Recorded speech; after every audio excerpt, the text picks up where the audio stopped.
Hello, so this is the Chapter 11 summary, Promoting Social Competence and Peer Relationships.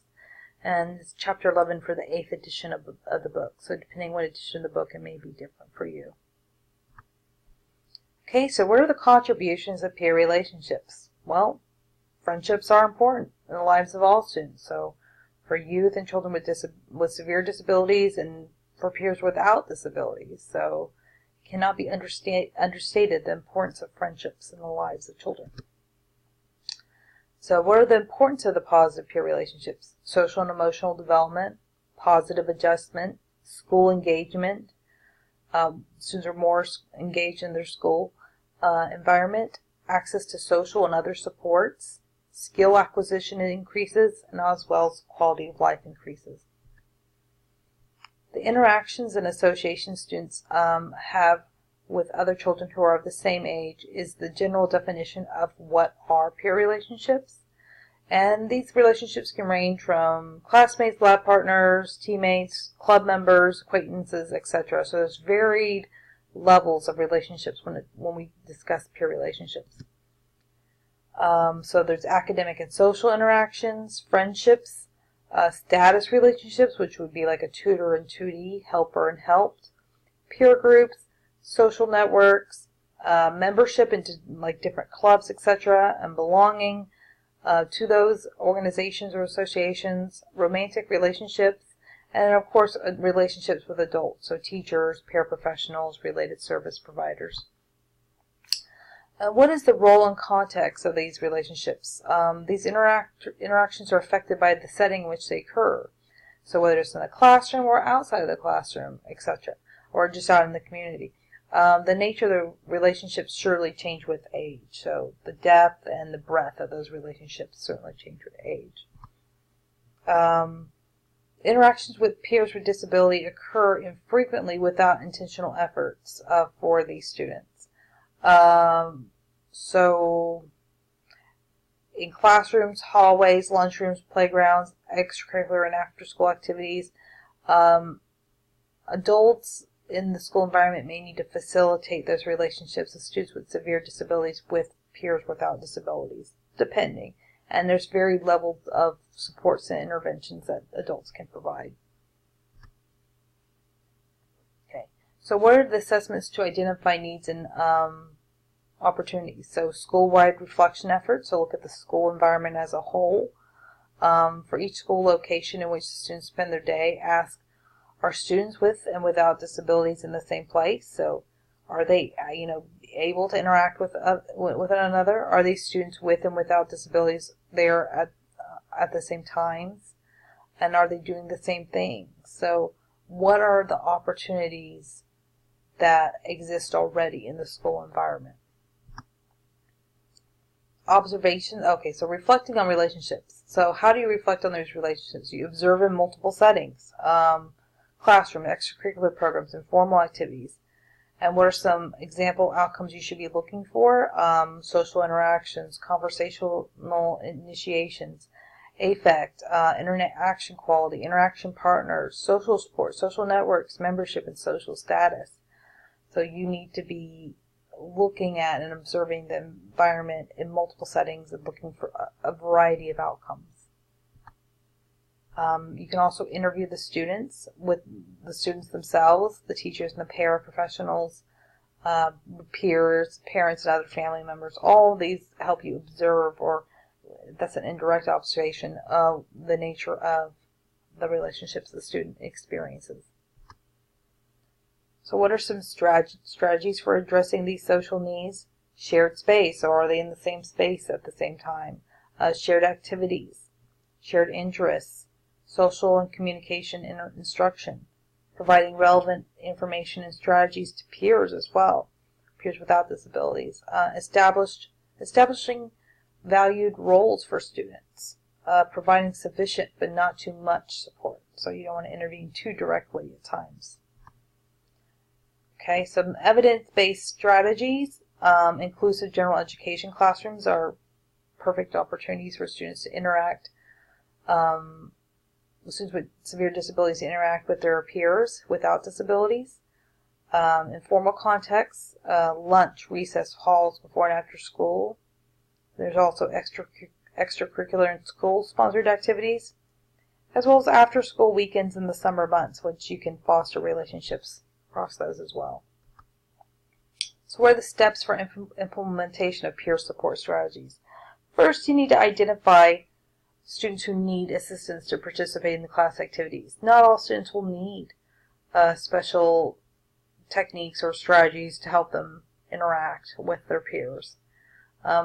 Second, orient peers to their roles and responsibilities. So discuss what those roles and responsibilities would be. 3, provide students and peers regular opportunities to work together with ongoing class activities. And 4, monitor progress. Ensure that they're benefiting socially and academically. So don't just throw them together. You need to observe the outcome. So there's also cooperative instructional arrangements. So steps for implementation for that is, first, divide the class into small groups of 4 or 5. Second, establish common learning goals for each group. Third, identify specific roles for each student within each group. And then 4, provide students guidance and clear expectations for working together. And I think when you talk about students with severe disabilities, the third step is probably the most important. Because sometimes the other students sometimes if the other students do not understand the nature of the student's disability, they'll just assume that the student can't really do anything, and they'll try to just take it over. And I've seen that happen a couple of times. So you might want to specify roles for each student, especially if you have a student with a disability or severe disability in that group. Adult facilitation strategies. So what are some ways that adults can facilitate relationships for kids and students in your classroom? 1, modeling ways for students to interact with one another. So you kind of model pro-social behavior yourself. Second, highlighting common interests, strengths, and experiences shared by students. Say, when you notice something, say something. Say, oh, it seems you both like the Dallas Cowboys, whatever it may be. So draw connections for students if you can. Redirecting students in initiations to one another. So you can kind of mold that a little bit too by redirecting how they interact with one another. Interpreting the communication attempts of students. So if a student seems like they're trying to say something, you might say, oh, I don't know, Johnny wanted to say something. Arranging classroom responsibilities that require frequent interaction. So the small groups might be a good way of doing that. But there's multiple avenues, multiple roads around. Some peer network strategies, steps for implementation. First, ask students with disabilities about their interest in participating in a group. And then second, invite a small group of students to an initial organizational meeting. An adult facilitator. Third, an adult facilitator can provide background about the network and its focus. 4, peers can coordinate their schedules and identify times they will spend with the students. And 5, the group can meet periodically for planning and to problem solve any challenges that may arise. So for extracurricular activities, some steps for implementation are 1, identify extracurricular opportunities that build upon the student's interests and strength. So get to know the student. 2, determine the expectations and the support needs associated with these activities. 3, equip the student with information, skills, and supports they will need. 4, prepare activity sponsors and peers. 5, keep families informed and involved. And then 6, reflect regularly on the student's participation. So what are some out-of-school activity strategies? First, you can map the formal and informal activities accessed by the student in the community. Focus planning efforts on identifying support students will need to access these opportunities. And then third, collaborate and support families. And then fourth, explore new technologies and web-based social opportunities. So those are the basic 4 strategies there. Monitoring progress and refining efforts. Monitoring interactions with peers in the classroom. So you look at the frequency of interactions and the appropriateness and quality of interactions. So it's not just about frequency, but quantity, but also quality.